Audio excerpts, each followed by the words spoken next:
Well, I am here with Pam Evans. She is the Director of Marketing and Development for Family Service and Guidance Center, a very incredible organization. Does some really cool things you may not have heard of, and that's what we're going to make sure you know today is what they do. Pam, welcome aboard. Thank you very much for having us. Okay, so the elevator speech about Family Service and Guidance Center. Let's have it. Yes. Okay, so we are a licensed mental health facility that specializes in children, treating children. This past year, we served over 12,000 children and families.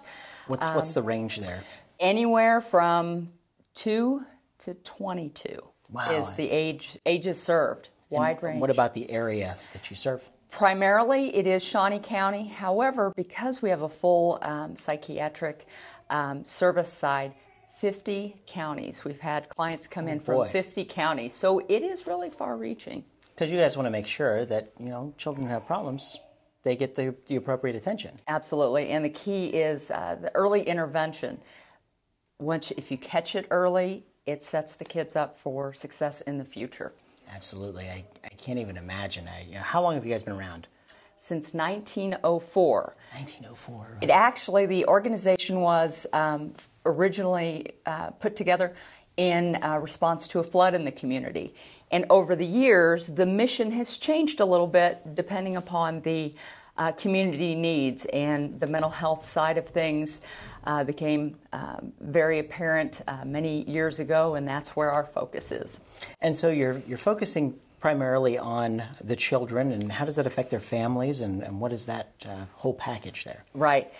Really, it is so key when kids are developing in their youth that they have a healthy outlook, and when it comes to the mental health side, a lot of people might not know what mental illness is. It is so tough growing up, being a kid, but 1 in 5 kids suffer from a mental illness. Wow. That could be depression, anxiety, ADHD, the gambit. So that's just the importance of us, when parents are kind of not at their wits' end, but don't know what to do when they see their kids struggling. We have a wide variety of services that we support the children and the families to make things better during the rough times. How do they typically find you? I mean, does a doctor recommend them, or do they seek you out on the street, or how does that? Sure. There's a lot of different ways that people come to us. It could be from a doctor, a regular family practitioner. Schools, we work a lot with the schools because they spend so much time there. Sure, they do. Past clients, just as people are talking, you get to talking about your kids are having a tough time, and lots of people are familiar with us, thankfully, because we can, provide the help that the kids and the families need.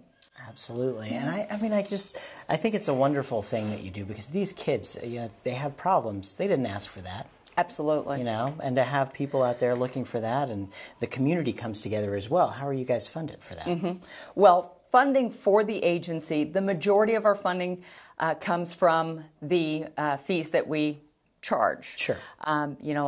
We have a lot of children who are on the Medicaid program. Sure. We do, though, fortunately, we receive funding a little bit from the state as well as from the county. And, of course, charitable donors within the community and grants. So wide variety of ways that we are supported and can continue to provide those services. Very good. And I know you brought some things with you here. Yeah. I wanted to take a look at this one first, because this is I love when you bring gifts. That's pretty cool for me. Tell us a little bit about these cards. Yes. Those boxes of note cards were actually produced by Hallmark. I talk of generous supporters. Wow, very nice. They print those up for us each year. This is a part of our Works of Heart. It's our signature fundraising event every year. These, we had our featured artists. They came up with some phenomenal artwork that is on display. First Friday Art Walk in August, and then we have a big event where the kids are just really the stars. They get to ride in a limo and get their hair and makeup done. But it really, the art helps them express emotions that they might not be able to speak, with words. So it's just a really unique fundraiser, but it really gets to the heart of what we do in helping children. And with these children, I'm looking at some really cool designs here and some really cool work that they've done. How old are the kids who put this stuff together? Well, the youngest kids were from our therapeutic preschool program, and they range from 3 to 7. And then a lot of... I don't think I could do anything. 3 to 7, really? 3 to 7, really, really. And then we had a lot of older kids, more teenager. Well, for example, the cover, she's a phenomenal artist. Yeah, wide-ranging. Again, Yeah. Very, very representative of our clients. Mm-hmm. Very cool. And you guys also have some outreach into the community, and one of those is this program here. Let's talk about that. Yes. Probably our biggest outreach within the community is our Happy Bear program. Mm-hmm. Happy Bear actually goes out into the schools, preschools and mostly elementary schools, and just talks about good touch, bad touch. Mm-hmm. It's very important to keep our kids safe, and this is a great way that, in a fun way, not in a scary way, that we can just reach out to the kids, sure. And teach them a little bit about what's good and what's bad. So. And what was the origin of this program? This had come out of a lot of discussions internally about what the community needs were, and we have some clinicians that just love to go out and do this, and they know the importance of reaching out to the kids and catching them early. Yeah. So. Yeah, and I know, you guys do some really wonderful stuff, and maybe you could pick a story that really kind of touched your heart with the job that you're working with. Kind of tell us a little bit about a situation there. Sure. We, last year, as we were filming a video for the Works of Heart event, mm-hmm. we had a client who came in with his mom, as well as his teacher. They're just giving us a little bit of background. The child had been in a number of foster homes. Just bounced from home to home to home, had a lot of anger issues, and he also had a brain, not trauma, but some real challenges, just developmentally, in addition to the mental health side, the anger management, etc.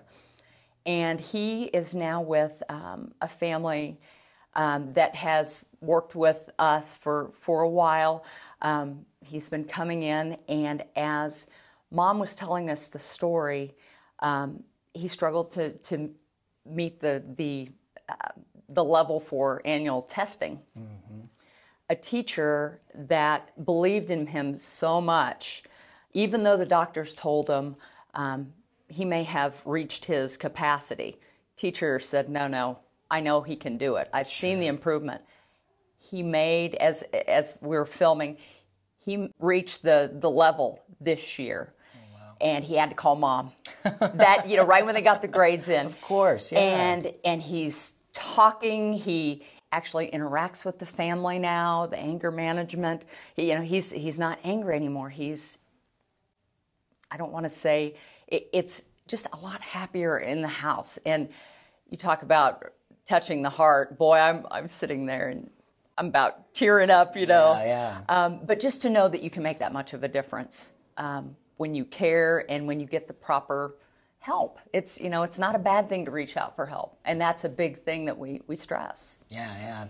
And tell us a little bit about your staff that takes care of all these children. Oh, sure. We actually have approximately 280 staff. Oh, wow. Wide variety of different functions. We have 4 child psychiatrists board certified, which is unheard of, quite honestly, because that's their specialty, mm-hmm. As well as 4 nurse practitioners, wide variety of clinicians that work with the kids and families day to day. We have staff out in the schools to work with our severely emotionally disturbed kids, mm-hmm. To give them the support throughout the day. Case managers that help those severely emotionally disturbed kids as they're, working in just doing day-to-day activities that we don't think about, having a tough time, but they're working in the community with the families in the home. it just runs the gamut.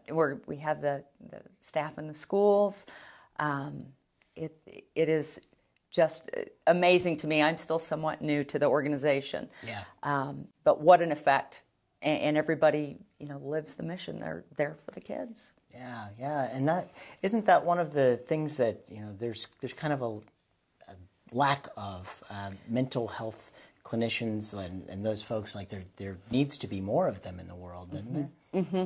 Yeah, particularly I mentioned that the child psychiatrists, we are so spoiled. Just having those staff members with the expertise. Not every place in the state, let alone the nation, has that. And it is critical to help the kids and the families when they're struggling, because you catch it early and they can be successful. Yeah, they absolutely very treatable. Yeah. Well, I really thank you for coming by and chatting with us, telling us all about it, and tell folks how they can pick up some of these cards. Certainly, they can give us a call at 232-5005. Yes, thank you. They're $10. They're great. Just when you need to write a little note, a thank you note, you see the kids' talents and support the agency as we continue to serve our mission. So that's right. Yeah, we'd love to hear from people. If we didn't cover anything, you still have more questions, you can check out fsgctopeka.com. That's their website here. Absolutely. I got it right? You did. Oh, good. You did. And they can Steel always call. trap right here. They can always call if they have questions or have a child who may be struggling and they may think might be able to get some help from us. Encourage folks to do that for sure. Very good, very good. Pam, thank you so much for joining us. Yeah, and you ever have anything pop up that we can help out with Family Service and Guidance Center, you let us know. We'll have you back on the show. We'll do it.